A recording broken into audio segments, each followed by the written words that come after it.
Hello, listeners of the show, especially those of you who are here on a regular. If you want an opportunity to connect in person, I am going to be at the Omega Institute in Rhinebeck, New York, June 16th through the 21st. I don't know if you're familiar with the Omega Institute. I used to do the core faculty gig there years ago. I haven't been there in a very long time. This is the first time I ever had a catalog gig. I'm looking forward to it. It's a great place, great food, and I'm working on some stuff, and I'm sure you're working on some stuff, and it is often very useful to do that in the same room together. It would be great to see you there. That's the Omega Institute in Rhinebeck, New York, June 16th to the 21st. You can find out about it at jbrownyoga.com.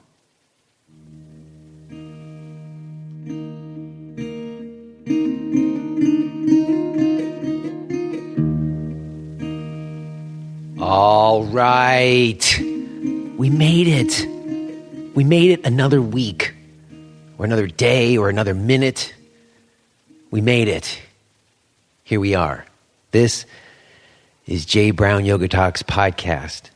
My name is Jay Brown, and I am very happy to be with you. It is a little bit unusual for me to be recording this for you in the middle of the day. It is almost always somewhat late at night when I am tucked away and talking into this microphone. But not this time. It's like Saturday afternoon and the sun is out and there's birds chirping. In fact, the birds are chirping so loudly, I'm worried that the mic might be picking them up. But I figure if that's what's bleeding into this intro is the sound of chirping birds and the onset of spring, well, that wouldn't be a bad thing at all. And the reason why I have such leisure to be with you in this way is because my wife took the kids to my in-laws' place and I didn't have to go. Well, you see, I go to my in-laws' place in Virginia twice a year. Long-time listeners know you've heard me talk about those visits. And I always go twice a year. Sometimes my wife takes these, adjunct visits, and those are optional for me. So I got to opt out of this one and just have a couple of days to be off of dad and husband duty. And I got a lot done. I got a lot of work done. Recorded some incredible talks for you. Woo, do I got some good stuff coming. I'm not going to tell you yet, but just to say, every once in a while I get to a place with the show where I stock up some talks. You record a bunch in a row and you have some in the can because you can't be all up against the wire every week. That would be too stressful. And then at a certain point, I start to run the supply down. I got to record some more talks. And there's sometimes like a little worry. Sometimes it's very seamless. They get scheduled. They're happening very naturally because they're sort of invitations long standing that will just out of nowhere get accepted. But every once in a while, I'll come up to a point where I'm worried. Oh no, what am I going to do? Am I going to run out of things to talk about or people to bring on? And every time that happens, there'll be like a moment, and then there'll be like a rush of inspiration, or not even just inspiration, a random occurrence of events. I don't even know how to explain it. And it'll lead to a thread. And that happened. So I don't want to give anything away. We got a lot coming before what I just recorded. So we're gonna keep it in the back burner. But it's nice to have some time to focus in and to just be here with you in this more leisurely way. I hope you're doing okay. Did you have an okay holiday weekend? Maybe not everybody's had this leisure and you're all resenting me for it. That's not really what I was hoping for. But I'm hoping perhaps, if anything, the positive, vibe will come through. Very often I'm talking to you about difficult things, or sometimes I'm sharing things that aren't going so great with me. I figure when things are going good, when I am feeling well, I should share that also, right?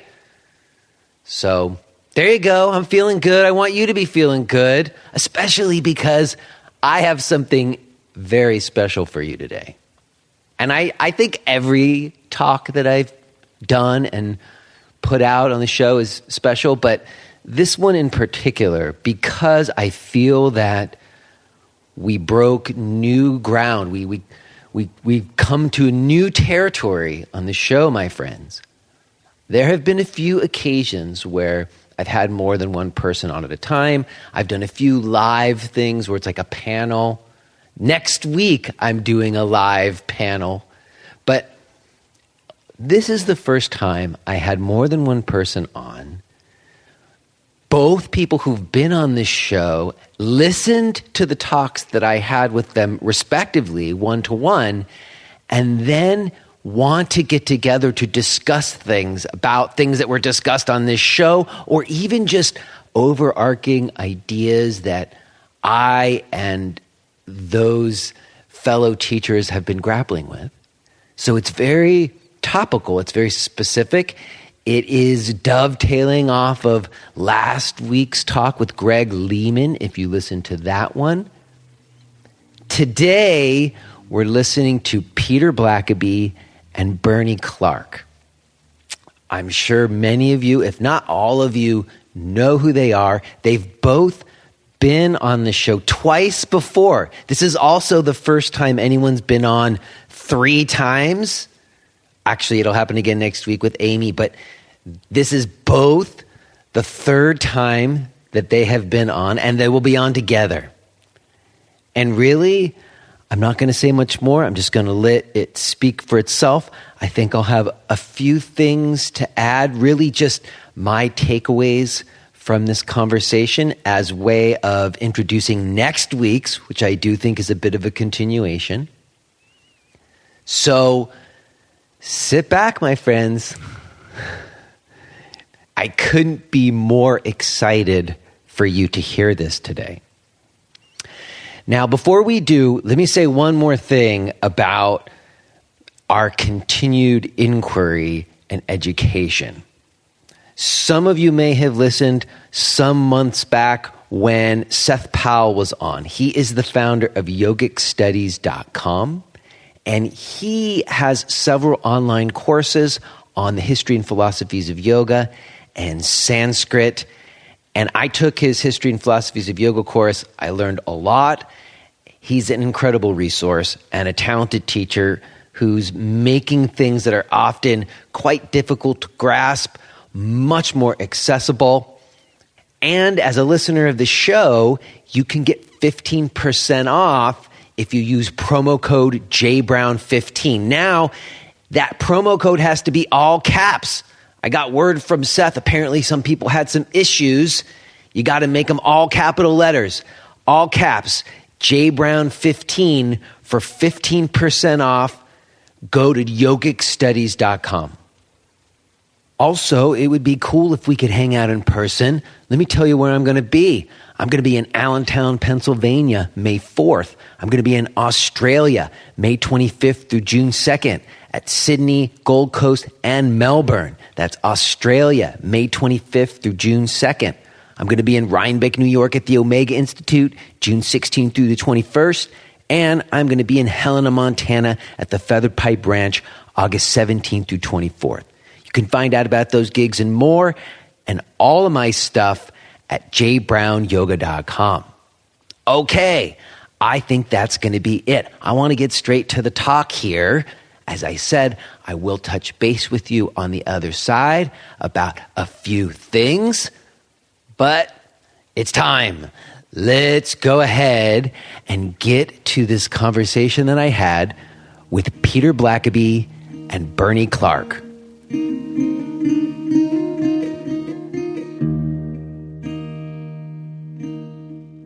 Hello? Hi, Jay. Is this Peter or Bernie? It's Bernie. Bernie, you're still here. Yes. Oh, okay. So wait a second. No, Peter's not. He just emailed me a second ago. Oh, okay. So let me see. Hey. Here he is. Hello, is that Peter? Sure thing. Oh, there you are, Peter. Sorry, man. No worries. We thought we messed up because our time went ahead. We moved ahead an hour like 2 days ago. Yeah, we didn't. Yes. So I think you were expecting it to be an hour from now, right? Yeah. So I hope we haven't inconvenienced you too much. No. I was just chilling, and I was thinking, I just better check my settings. I looked at my email, and there was you guys. Well, if it is a problem, we are still, both of us are available in an hour. But I figure if we're all here now and it's okay, then we should just run with it. Let's go. Okay. Cool. Hi, Peter. How you doing? Good, Bernie. Nice to hear. Yeah, this is great. Glad we're doing this. Yes. Well, I mean, have you guys ever met before? Yes, we did in New York. Yeah, we were. Leslie and Amy. Yeah. That's where we met. I remember you asked me about whether I was going to go back to doing more anatomy. Yeah, right. Oh, that's right. So that was the symposium that I remember. Right. We talked about it on the podcast, and I was there for one of the days. That's right. That's right. You're only there for a little bit of it. Oh, so that was the first time you guys met too. Yeah. Right. Yeah. Oh, I'd heard of Peter before from other people in the UK, like Norman Blair, who you just talked to. Yes. Jay, but he told me about his work, and so that's when I got your first book, your first edition of the book, from Norman's recommendation. Oh, that's cool. Yeah. No, and likewise, a lot of people talk about you, so it's a kind of mutual respect society here. Yes. Right. I know, and it's very fun for me because I think this is the third time out of like 165 talks that I've ever had two people on at the same time. Okay. And the other two times I had people on at the same time, it was very different context than this.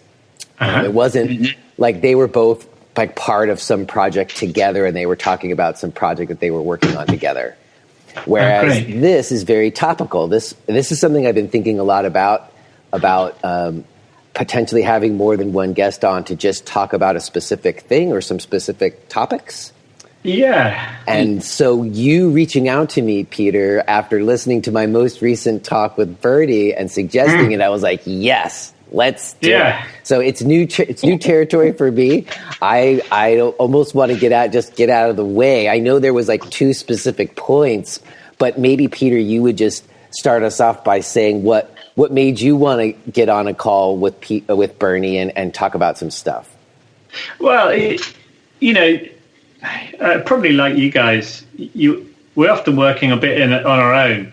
I have conversations with people from time to time, and I develop my ideas. I try and check my facts, as we do. And then you read or you come across other people's ideas that don't quite match, but you can see they've thought about it too.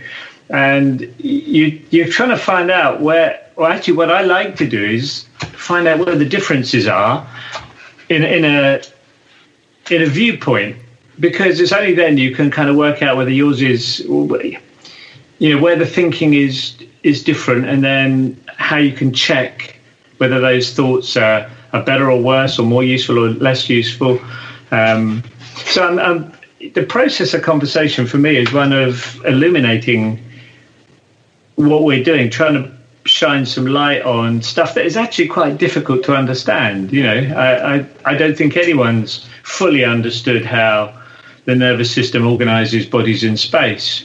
And there's a lot of people talking about it. How do we organize our body, and what's the best way to approach it? How do we teach? What sort of postures should we teach? Which is because there are so many different ways. Bernie, I know you do a lot of yin stuff, and I want to hear a bit more about that, because that's not what I do. So and when good guys are doing good work and it's not what you're doing, I want to know why. Do you see what I mean? Because I guess we all believe in what we do. And why aren't I doing yin yoga? And why aren't you doing what I'm doing? That's the kind of thing that I'm interested in. Not in a conflicting way. I'm not talking about having an argument about it. I want to hear. I want us all. I want to share why we're where we are with what we're doing, so we can clarify a bit more, or it helps me clarify my own viewpoint when I'm talking to other people. they challenge me. Go, well, why do you do that? Why do you think that's worthwhile? And I can think about it, and I've either got an answer or I haven't. And that helps me out. So I like talking to people who've thought about it a lot, and you clearly have, Bernie, and as you have too, Jay. And I got an awful lot when I was in the States talking to Amy and Leslie. Yeah, it was so refreshing to have people who have thought. Yeah, I don't mean this in a pompous way. Yeah, I don't mean I've thought about it really profoundly more than anybody else. Of course I haven't. But I have thought about it a lot, probably more than most of my students. So you want people who've thought about it equally as much. It's very useful then to enter a dialogue. Well, let me say one thing before I want to ask Bernie a similar question, is that I think, for me, this whole podcast is very much what you were describing for me. And what I found is that it's when someone has a very strong viewpoint. Yeah. When someone's taking a stance or has a viewpoint on something, that they're asserting with some confidence, but not with a dogma. Like both of you guys, I challenged both of you guys when I spoke to you on different things, and it's fine because we're taking a stance, but we're not so married to it that we wouldn't admit we were wrong if we were, or we wouldn't evolve and grow.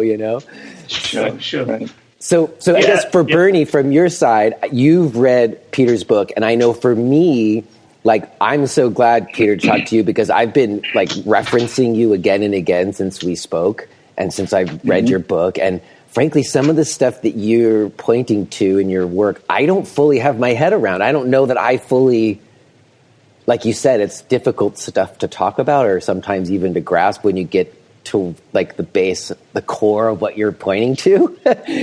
So I guess for me, I'm just so glad to get you here. And then with Bernie, I'm wondering, Bernie, having, read some of Peter's work and been familiar with him, where do you think that you guys part ways, if you do at all? Well, I'm not sure we have significant distance between it. There's so much more I agree with Peter on than I would quibble over. I did a review of his work in Amazon. I ended with a few things, but I called them little nits, little differences. Like he likes these postures, he doesn't like these postures, and I'm kind of the reverse in those. But it's like we're all feeling the elephant, and we're having the different impressions. If you feel the legs of the elephant, you get a different view than if you're feeling the trunk or the ears. And I like to think of these as, the metaphor I use are maps. No map is the territory, but a street map, the intention of the street map is to get you from one place to another. But a weather map has a completely different intention. It's to tell you whether it's going to rain tomorrow. You wouldn't use a weather map to find a Starbucks. But, if you want to go golfing tomorrow, you may check the weather map. So these maps aren't right or wrong. They just have different intentions. And I come from a map that, because of my influence with Paul Grilli, the bones and human variation is a big part of the map. Peter's coming from the neurological point of view, which is a different map. His isn't right or wrong. Mine's not right or wrong. It just has a different look at the elephant. And so it's interesting to try and bring all these different reductionist views together and try to see the whole of it. Yeah, cool. Yeah, great. That sounds good. All right, well then, to roll it off, because you see, I think we're gonna come back to where we are in agreement, because I think all of us in this conversation are way more in agreement than are part. I think Bernie's right about that. But, Peter, after my conversation with Bernie recently, had one or two maybe nits, as Bernie just called him. And Bernie had a couple of nits after he read Peter's book. So let's sort those out first a little bit, if that's cool. Let's get a little bit into the weeds, with some of this stuff. Because I know, I'll just throw the first one out there, because Bernie made a comment in a recent conversation. I believe it was about the function of the spine.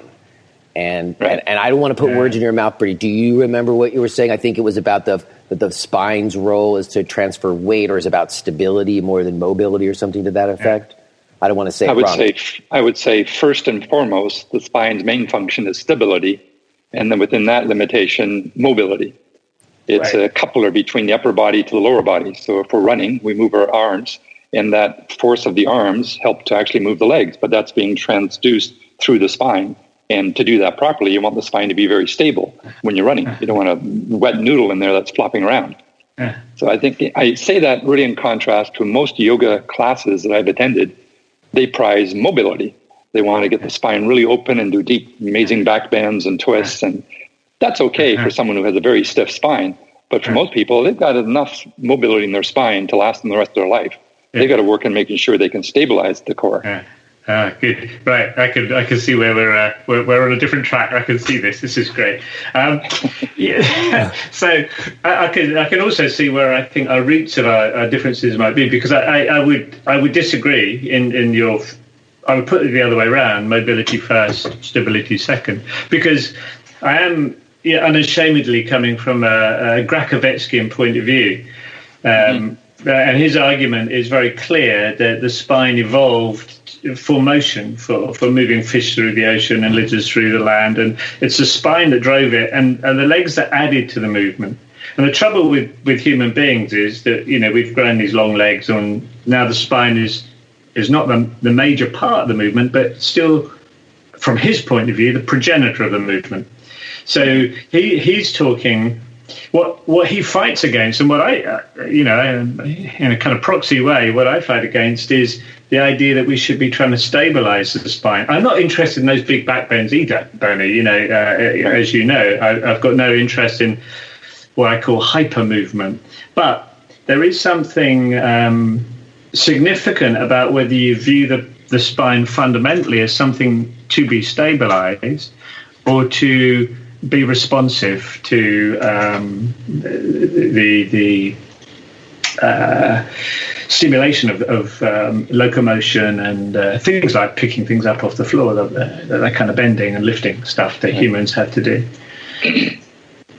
Yeah, I too admire the work that Serge has done in his video that he shows often of the not an amputee, but the guy that had no arms and legs, and he could still walk by moving the spine and the pelvis. That does show that the spine's mobility is a very important part. And I'm not saying mobility isn't important, but the evolutionary part that you talked about, when the spine evolved for mobility in water, it was horizontal. Sure. We're the only animal that actually is a full upright biped without a tail. And so we changed the nature of the spine from horizontal to vertical. Now it has to maintain stress. It has to be able to deal with that full weight of the upper body, where in a horizontal animal, you don't. Well, that's true. So I think, Karen.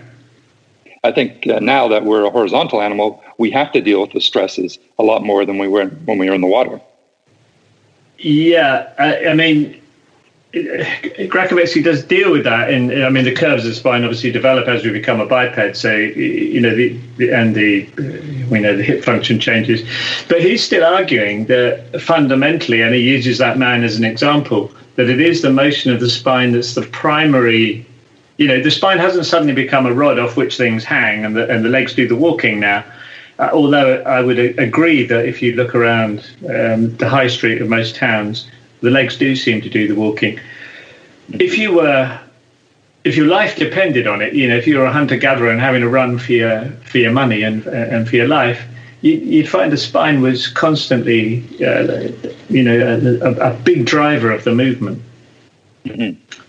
And you can see that in top athletes too. The rotation of the spine as people run. It's obviously completely true that in the modern world, people walk around without their spines moving and their legs just walking underneath them. But I don't think that's. It doesn't seem to me that that's the right way of looking at it. Well, I think we can agree on a lot of this, Peter, because, the spine is moving, usually in the contralateral direction. Like if you're taking the right foot forward, something's got to keep the head straight. So the spine allows the shoulders to have left shoulder forward.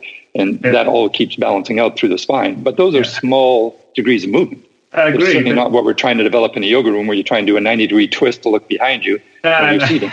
Well, let me jump in for 1 second, because what I'm hearing as that guy over here in the corner is that, you guys do sort of both agree that the spine isn't just a one-function thing, but it's sort of the way that you guys describe it goes to the way we think about it. If you think about the spine as primarily a stability thing, it colors the way you might experience it, maybe?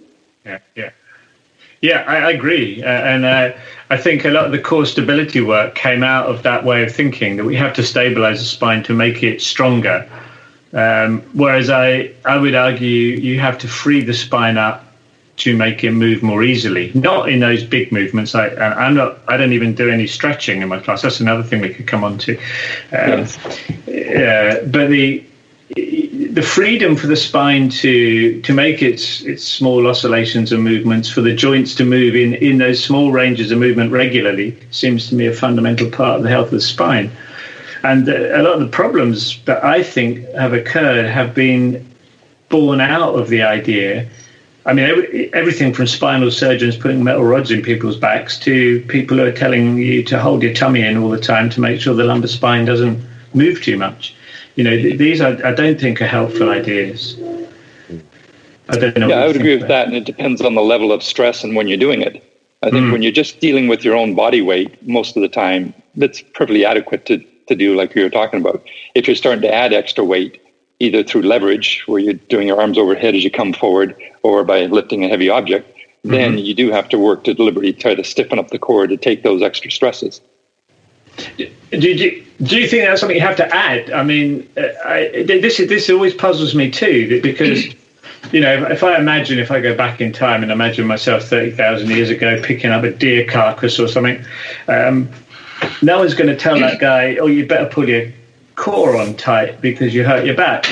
It'll be something that's the body does naturally as a response to feeling a load. It's a sensory process that you notice the strains on your body, you make adjustments to make it feel as efficient as you can when you go to lift something. It's not a kind of intellectual process where you have to add something. It's something where you're responding to the prompting of your nervous system, I would think.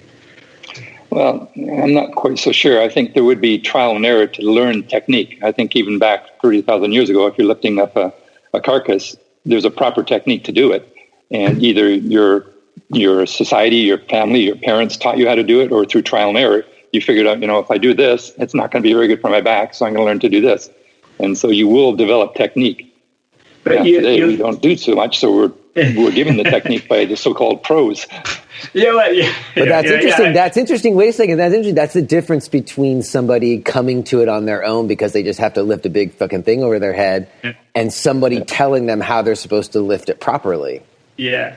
Now, I got an issue with this because you either have to tell people, you have to keep working out kind of mathematically what's the best way to lift and then giving people advice. And that's, I agree, all the health and safety stuff is, getting close, but keep your spine straight, bend your knees, bring the center of gravity as close as you can, straighten your legs. But that's actually, if I'm moving a flower pot around in my garden or something and it's quite heavy, I never think like that. What I do is I try and organise it is trial and error is a good word, Bernie. You test it out, and what you're testing is, how does this feel? Does this feel like I could lift it from this position, or does it? And whether you got it right or whether you got it wrong. And that's a process of inquiring into your own body and trying to suss out what is the best way. And of course, culturally, there will be ways. Generations of people have learned how to do things, but from that perspective, they wouldn't have been told. They'd have worked it out through listening to their bodies, and maybe there's a bit of both there. But what I find difficult, where I feel this is a fork in the road if you're not careful, is that if we go down the route of having to tell people how to lift or move or keep their spine stable, you're disenabling their ability to check in with their own nervous system or work out how to do it. That's where I find the fork in the road for me. Well, that's the modern malaise. I think we could agree then, if we're back 30,000 years ago, these people do it because it feels right. And they're probably very in tune with what feels right and wrong for their body. Yeah. But today, we have a feeling we're not sure about. Our first instinct is to mask it. Let's take some ibuprofen or something. So I don't have to feel that anymore. Yeah. So part of a yoga teacher's job, I think, is to build up the interoception and the proprioception of the students so they can actually feel what's going on. So what are you feeling? Because they don't know. We don't know. That's not something that's valued in our culture. Yeah. We don't want to feel these things. Well, I mean, there we're coming back onto the same road. So my my instinct around this is to help. When people say, how should I bend forwards to pick something up? My instinct isn't to give them a list of instructions or tell them the best way to organize it. My instinct is to say, well, what feels right? Try this way, try what feels right, without a preconceived idea of what someone thinks they should be doing. I don't know. Well, let me say something, because I'm kind of with Bernie in this moment in a way, because I feel like some of what Bernie's doing and talking about is similar to things that I'm doing that are very much, they're in response. They're kind of like interventions into some conventional things that have happened in the yoga world. Mm-hmm. Like, I think when Bernie talks about, people trying to turn their spines into these full rotations or these hyper rotations or whatever. Mm-hmm. And when, Bernie talks about getting people to at least feel things first because they're coming in and they're interacting with their bodies. That's, I think, what we both came up against being in like the North American yoga world. Yeah, and what you're offering is a much more nuanced thing. And recently, just to say, I had this situation where students of Donna Farah, you guys might have heard me talk about this, they came to my class and they were people who had only practiced more in the way that you're pointing to, where the teacher never tells them what to do. And I'm still telling people what to do, but I'm also telling them they don't have to do it and they could try different things, but I'm still leading and telling people what to do in practice. And they were not into it, Yeah. So it sometimes means who we're talking to or context. Yeah, it's a good point, because we might be just with dealing with a different group of students. Because, it's probably been 20 odd years since I've really been working with people who have been told what to do. I'm just thinking about that. Well, it is problem. This is the debate I've had with Amy Matthews too, and her view is that I'm not giving people enough credit. That I should just, why wouldn't I?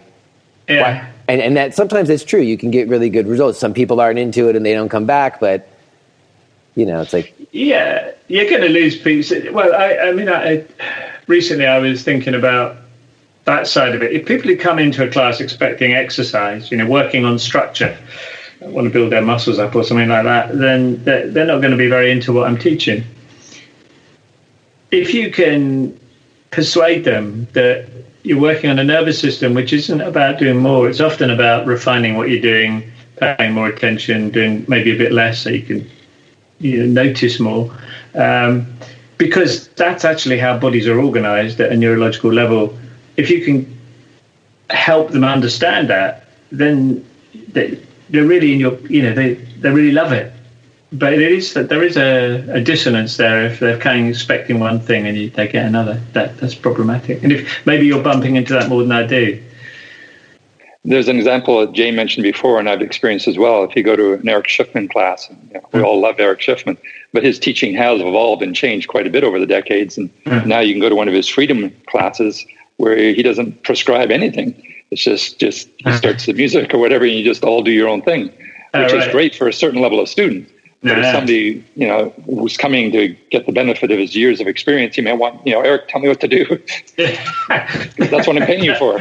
Well, no, you make a good point. And this is something I think about too, because when I go down this road with some of my sort of peers or my people I talk to, or I teach a workshop and somebody says, but, I can do this kind of freestyle stuff. I can go do 5 rhythms dancing, or I can, dance the wave. I can do some Laban method. Then I sort of stop in my tracks and think, no, that don't work, because but otherwise everything's up for grabs. You might as well just go whirling dervishing and say that's okay. So where I've got to with this is saying there's got to be some kind of form, and I like that. It's like, you once challenged me, Jay, about calling myself an asana teacher. Mm-hmm. I think on the first time we met. And what I really mean by that is that there are some shapes we kind of hang our thinking around. It might be dog pose, it might be face up dog pose, or it might even be head balance. I don't really care what the form we've decided, except I do care that it's safe, it's biomechanically okay. But then you can ask a question. You can say, well, let's all do dog pose. And you've basically put them through the way you do it, coming onto all fours, doing whatever it is to get in the dog, and then you watch how their nervous system deals with it. And when you see that, it shines a light, for me anyway, helps shine a light on what's going on in that person's nervous system. Or Bernie, you might want to jump in and say, what's going on in their anatomy, which is also true. So the variations in the way people take up a shape are to do with two things. One is the anatomical structure, the variations in that, and that we do obviously have to understand that. But there are many things in the variations of shape that are just simply to do with the way they map themselves in a neurological sense. And having a form to practice around helps us notice the way we're mapped, because our map takes us into dog with this kind of shape in our spine, and this map takes us into dog with that kind of shape. But that's helpful for me, because I know then I start to get a picture of how that person is mapped. Mm-hmm. Yeah, these neurological maps are definitely real, and they're another part of the elephant. Just try to brush your teeth with the other hand. I'm right-handed, brush my teeth, no problem. But if I try to use my left hand, it's a mess. The toothbrush doesn't stay in my mouth. There's toothpaste all over my nose. And it's because I haven't mapped that movement. Yeah. But there's that kind of map. There's obviously the maps of movement that we learn. And as I think Feldenkrais says, we tend to learn maps as well as they serve our function. So he often uses handwriting as an example. He sort of says, well, why didn't we perfect handwriting? Why isn't all our handwriting beautiful? And we only map that movement of writing so that people can read it. Once it's legible, we tend to stop improving it. So by the age of about 13 or 14, our maps of handwriting probably don't change much, because there's no imperative to do it. It serves its purpose. And that's probably true of walking, running, sitting, bending, turning. Depending on what we're doing in life, we'll make maps that fit that. But we will also, and so some of our maps won't be very good, because some of us don't do very much in life. So we can work on improving maps. But the other thing is we get, as we learn maps, we often, because of life and what's going on around us culturally and the kind of childhood we have, will map into our movements, anxieties, tensions, strains and stresses that we put into our body that are unconscious. And it's very helpful to find ways of revealing that so we can start to unmap them. Well, I think that's an important point about coming to know our maps and then maybe being more conscious about doing our own mapping. But I guess I go back to one of the point I made before, which is that in order to do that, and this is the debate I always had with Amy, is that someone has to be on board for that inquiry. Like, you can't do that for someone. Like, if you ask some people a bunch of questions about, well, how does it feel to do this down dog pose? If they don't care about that question, if they don't really care to answer it, then you're nowhere with that person. So if we're going to help that person get to their maps, I think some of what me and Bernie, and maybe it's an overcalculation, but it's in response to people coming and observing, as you said, offering them to do something and observing that they're like barely even in the room with you, and giving them more tangible things to put their attention on, and hanging more on the form maybe. That's the argument like Iyengar people always make to me, that the alignment is a way of bringing attention. And but it's Go ahead. Well, Or Bernie, I don't want to speak for you, Bernie. The students also kind of, I wouldn't call it a disease, but there is this focus on alignment that creeps out of the teaching vocabulary into the students' vocabulary. Yeah. And I may have students in a yin pose. In the yang world, we call it, say, Supta Virasana, sitting between the feet, lying on your back. In the yin world, we call it saddle pose. Okay. And somebody will kind of wave me over and say, where should my knees be? If you are hearing this message, then you're listening to the free version of J. Brown Yoga Talks. To hear the rest of our conversation, please subscribe to Podcast Premium at jbrownyoga.com/premium.